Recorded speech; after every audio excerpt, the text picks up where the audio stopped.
What is up, everyone? I hope you guys are doing well. Welcome back to another video by your boy Personality. Now today we've got to talk about Tekken 8's most recent announcement, which is that they're planning a live stream for us on the 20th. But the main feature that they're going to be talking about is the new addition of a shop coming to Tekken 8. Now, I wasn't shocked by this. In fact, I was shocked when I loaded up Tekken 8 and I didn't see a shop. I was like, that's strange. I think especially with how much they sold the features of customizing not only characters, but your now new added feature of avatar customization, I really thought that they would have immediately gone ham into monetizing these two types of content. But I guess they wanted to wait.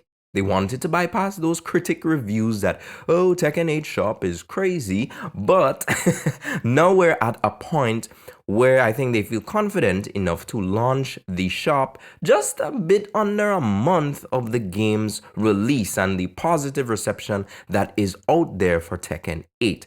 Now, I wasn't shocked about this because I think within the recent releases from last year in terms of fighting games, we've seen a much more aggressive model be adopted in terms of monetization. Right? So I think gone are the days where fighting game companies or fighting game developers are just satisfied with selling DLC. It's now a case where they're possibly going to be adding in more features that can be sold to you, or not necessarily features, but updates or enhancements to the free features that you have that you can be, definitely sold on. We've seen this with Street Fighters, heavy monetization of avatar customization to the point where people were, dubbing it Avatar Fighter 6. We've also seen that with Mortal Kombat in terms of how they sell skins. They price their skins at what some people would describe as not really a fair price point for what you're getting, but it has become almost like a standard within fighting games now.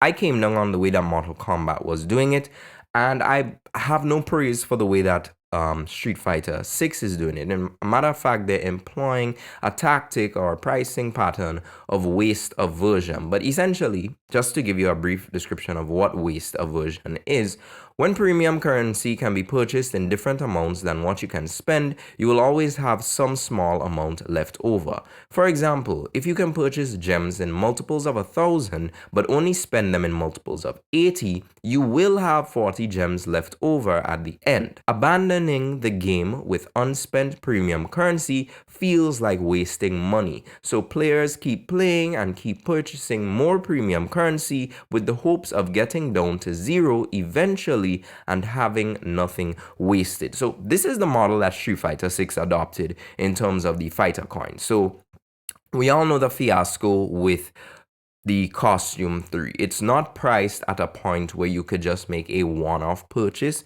in order to buy the one costume you want, because buying the lowest fighter coin pack won't even get you that costume 3. So what essentially happens, you buy two of these things, you get up to 610. The costume is priced at 350 or so, and then you're going to have some left over that you can't do anything with really in terms of buying another costume. So they want you to just spend essentially upwards of $100.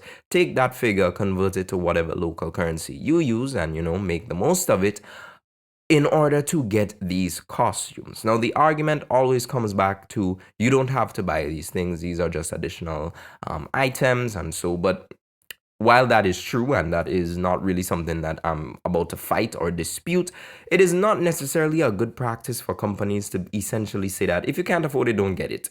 But, literally, these are how the executives think. These are how the big decision makers within firms think, that they have a particular audience or type of customer that they're going to target. And if they're going to get more buyers than naysayers, then the naysayers don't really impact the business decisions that they're going to make, going forward. Now, Tekken 8 doesn't shock me in terms of that, because I think the features are there for more purchases, or the features are definitely there to be maximized in terms of monetization. We've got the Tekken ball, which, there are multiple versions of the ball, so you could switch it out throughout your matches or so. Or if you want a different ball to use when you play Tekken ball, they could sell you a ball. I'm legit, I'm in belief that they could and would do that if they want to. There's also the fact that the player customization exists for your avatar, so you could go about changing the avatar how you want. I think the avatar customization was relatively solid. I saw some options there that I wish were options for character customization, but they were not there. No, character customization is definitely a step up from Tekken 7. Definitely an improvement. But there are weird things that didn't carry over from Tekken 7 that I thought would be in Tekken 8 in terms of customization. And that's namely the customizing of the default costumes beyond just giving them different colors. So for example, in Tekken 7, Hwoarang's base costume, I could take the top and put it with another bottom. So, you could essentially get this different looking Hwoarang, and then it adds more variety to what you can do with their base costumes. They essentially made the base costumes what they are. You could change the colors, you can even change the hair and then put on hats with certain things. And I'm essentially thinking that's more of a graphical problem and a limitation of what would look kind of janky and not. So I didn't really focus on that too much. But there were some things that I, kind of brainstorm in my mind before I went into customization, and then seeing that there are certain limits added to it in very strange ways was something that I did not expect. And I thought that they would do more with customization in that aspect because of how vastly improved it is. Colors look better, colors blend better, and overall it's just a much better experience. But in terms of clothing, my disappointment in terms of character customization is that there's a lot of casual clothing. And I want to just use Luke as an example really quick here. Luke's base costume is definitely somebody who is either a coach, MMA fighter, gym coach, whatever. It's casual, but it's still, hey, we're ready to sweat and scrap at the same time. It gives off that feel. Now, his second costume is much more casual. It's like a everyday costume that you would probably be seen walking around Metro City with, and literally that's what happens in World Tour. You actually see him pass by with this costume.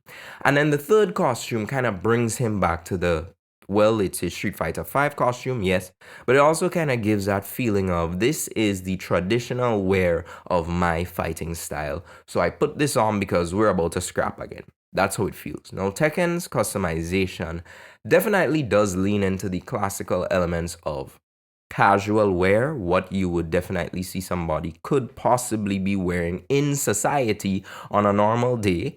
And then there's also the combatant type wear. So for example, you've got Hwoarang's Dobok, you've got the standard customization in terms of the gi bottom for Jin and other karate equipment. So it's like you look at Kazuya, he's got his evil business leader uniform, and then he's got his standard Mishima karate pants on.